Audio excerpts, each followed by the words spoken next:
Чё там, брат? Іш киімің жоқ па не? Бар ғой іш киім. Неғып қыздар сияқты орамалансың онда? Осылай дұрыс болады дейді ғой негізі. Еркектеріміз ғой, ұялмай жүре берсей. Қазір сыртқа шыққан екенін түсіндірейін да, бәке. Чатан бәке кеттік па? Жаңа бірден айтам деп едім ғой. Негізі бар ғой бәке, байқайсың ба?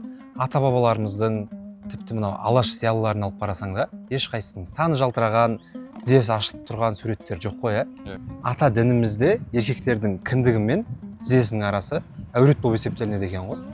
Сонда еркекте де әурет бола ма не? Енді әйел адамның әуреті деп көп айтамыз ғой. Сол сияқты еркектің де әуреті болады екен ғой. Мысалы қазір жаз келді да, қаншама ер адамдар көшеде шорты киіп жүр. Қалай болады олар? Енді ол қысқа шорты киіп жүрген бауырларымыз әурет жайлы білмейтін шығар. Білсе ұзын киінеді деп ойлаймын. Шомылшы. Енді шілеген киіммен шомылмайтын шығармыз енді. Киіммен шомылмаймыз ғой. Бірақ әуретімді жабынып жүрем деген ниет болса, әр нәрсенің шешімі табылады ғой. Дұрыс айтасың, бірақ есімде бала кезде атаммен бірге өзенге шомылуға баратынбыз. Сол кезде атам тізесі ұзын, дамбалмен шомылады. Білген екен да олар, Міне бауырым, өзің де айтып отырсың ғой.